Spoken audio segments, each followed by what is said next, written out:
อีกแล้วครับนี่จะตัวน้อย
เอาหลุด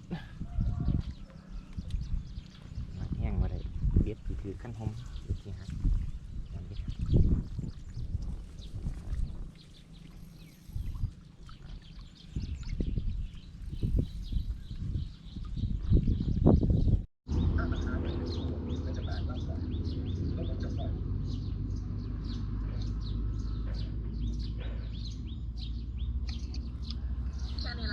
ครับครับ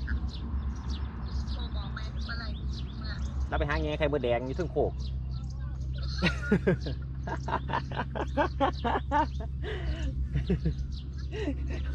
บักนึงกับไปตีไก่เนี่ยเราโทรมาหลับมือสับมึงยาเนี่ยโอ้ยมาทันเลย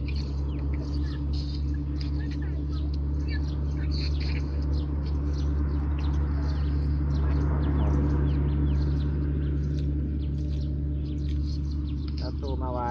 แง่ไข่มดแดงอยู่ทึ่งดงเด้อเป็นว่า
ครับครับ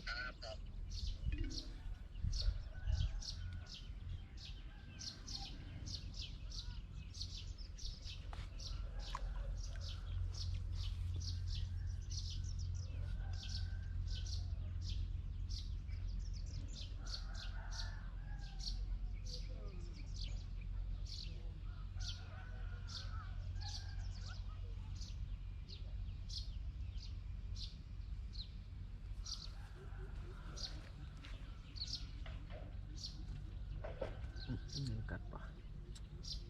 หมดครับ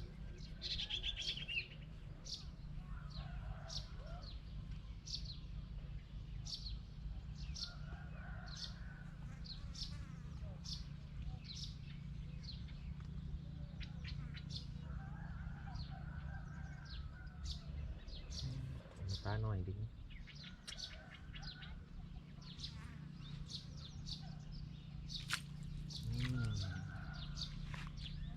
เอาอีกหนึ่งแต้มครับผม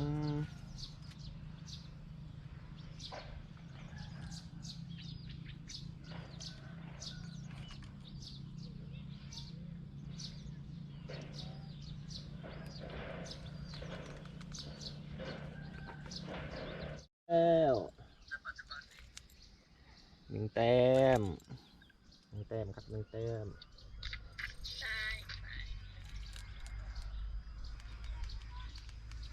บางยานี่หันเขาหันไป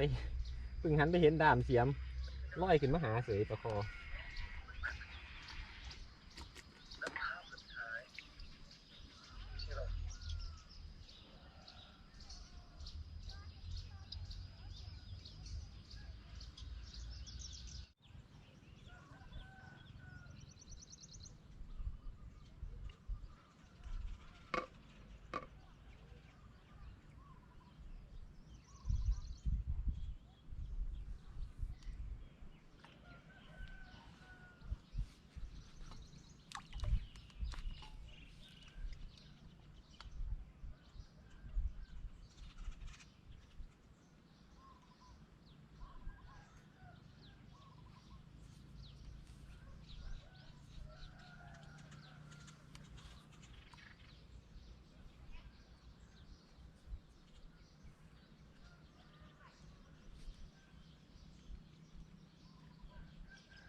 หนึ่งแต้มครับ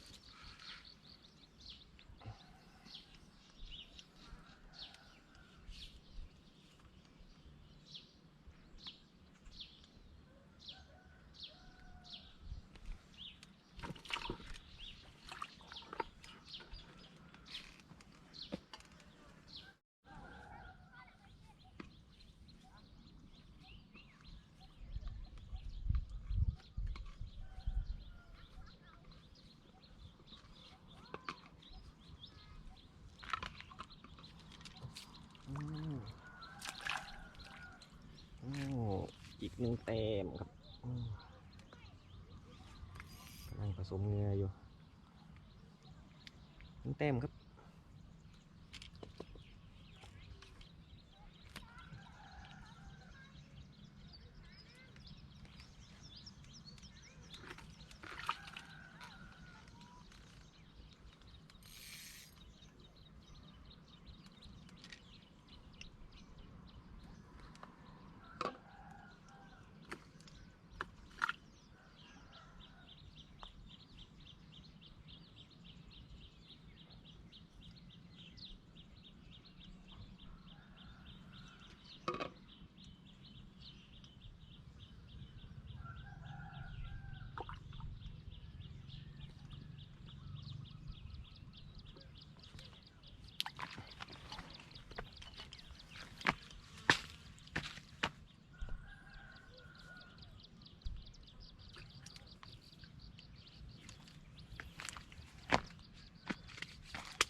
เอาโอ้ บักหอยเชอรี่ บักหอยเชอรี่ก็กินโอ้โหเอา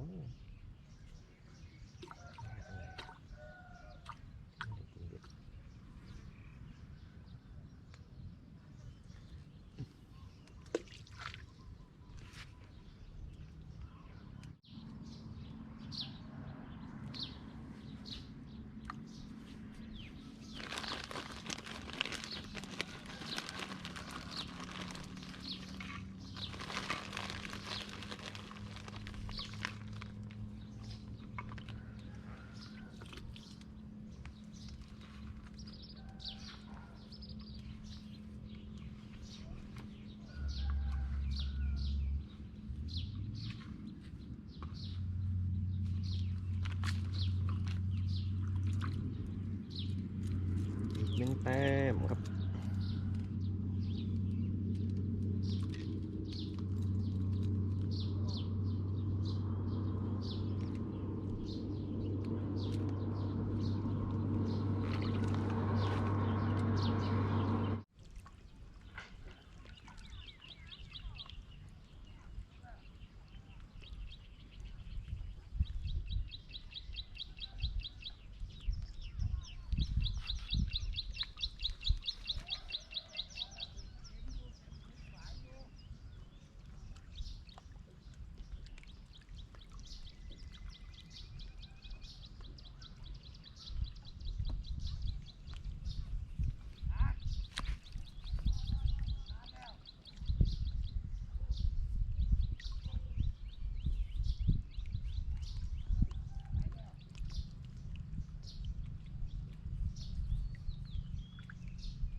เอา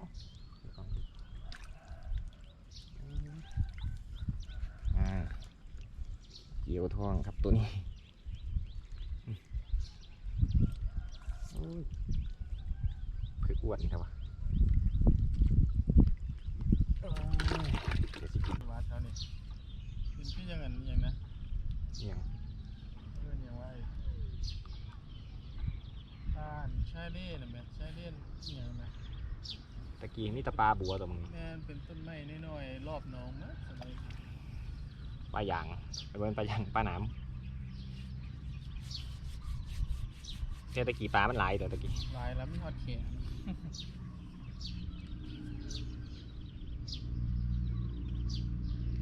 สมัยให้หมดแล้วไว้กินจะกินพร้อมกันไหมกินทีละอันบ่ทัน เห็นแต่ดำน้ำแล้วตะม่วนเลยวะ ม้วนเลย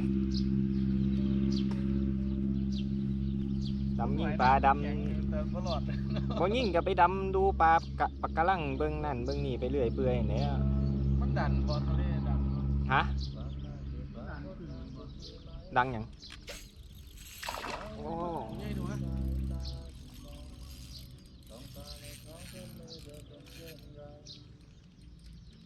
นี่ได้ตัวใหญ่ดูฮะ อุ้ยตัวนี้ใหญ่ใหญ่วะเล็กใหญ่ตัวนี้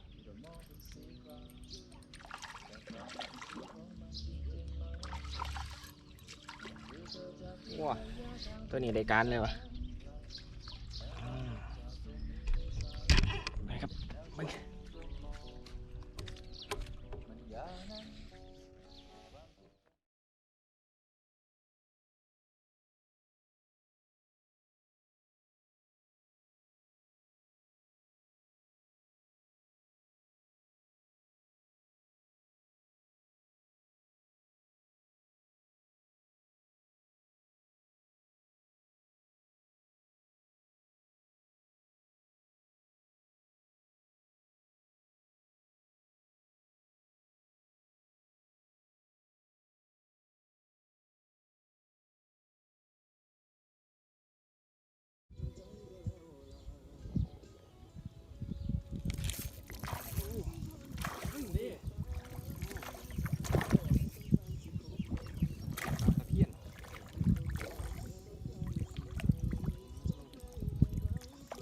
มันพอดี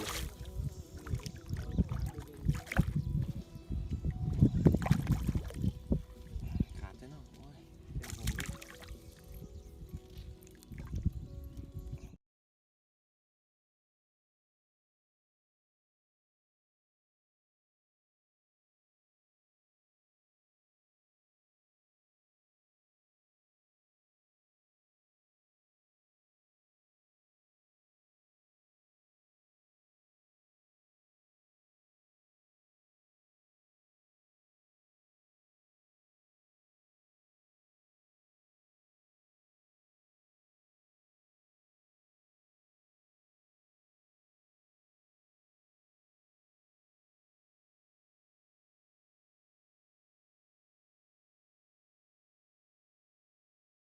ลากมากับพื้นเลยครับ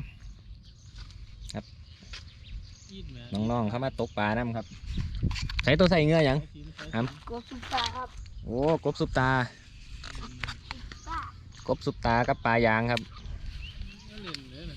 น้องๆอยู่บ้านลงมาตกปลา จังมา ปูนะ ระวังกันในเด้อ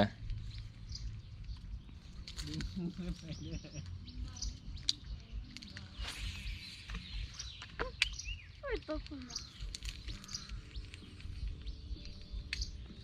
นี่กูเปียกเลยเปียกของมันเหรออันนี้ เอาพันกัน นี่ครับตัวตีแหะฟังไปนี่ เห็นป่ะตีแหะฟังไปแล้วก็ลากมานะ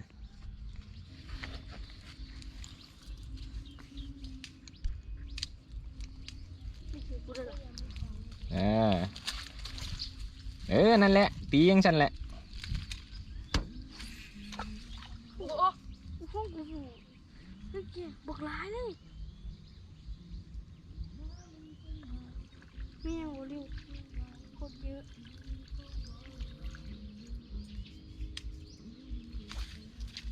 โอ้โหเรื่อง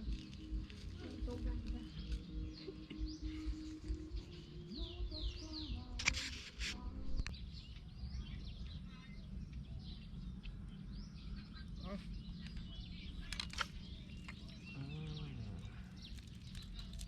เฮ้ยมาแล้วว่ะอีดโดนเชื่อ เออ โอเคให้ซ้ำนี่ล่ะสั่น หนึ่งแต้ม เออ ส่วงใบายฝืดครับส่วงใบาย ตัวใหญ่ ตัวสีมา โอ้ยเชื่อสีได้ปะ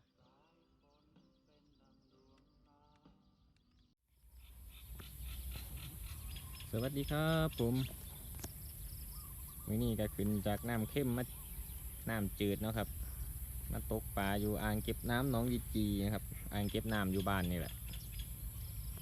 นี่เป็นบรรยากาศยามแรงครับ มาตั้งแต่7:30ตอนนี้ก็6:10 กว่านาทีแล้วครับนี่ครับอ่างเก็บน้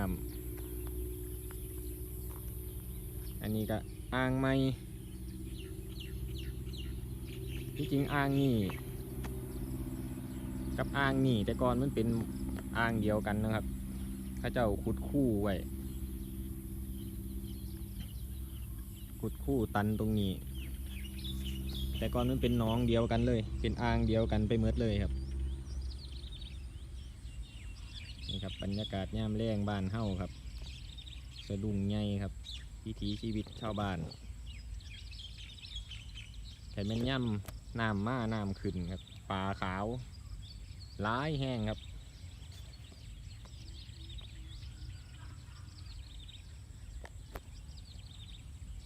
แต่ช่วงนี้เข้าเจ้าก็พักไว้ครับ แต่ปลากับพ่อมีอยู่มาตกมือนี้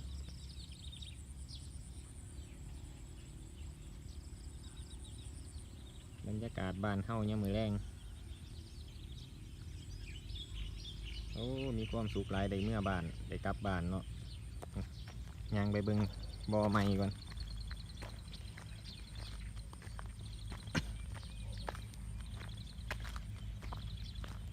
มารอบนาน้ำอาจจะขึ้นมาถึงนี่ครับเขาเจ้าตันมองนี้ไว้แต่ก่อนเป็นคู่ไว้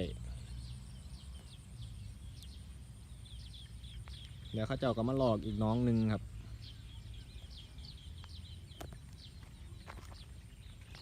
มารอบหนาอาจจะเด็ดมาตกน้องนี่ครับสิมาล่องเบิงเข้าเจ้าขุดไม่ดินไม่ปลาหนาสีร้าย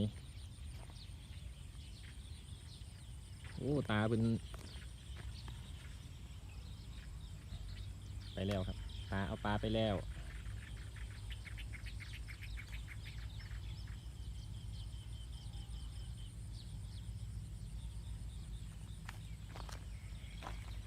ปลาส่วงแรงไม่ค่อยกินครับแต่ปลาส่วงเศร้าน่ะกินหลายเดี๋ยวผมจะไปทายให้เบิ่งครับแม่เพิ่นลงมาเอาแล้วก็เอากลับบ้านแล้ว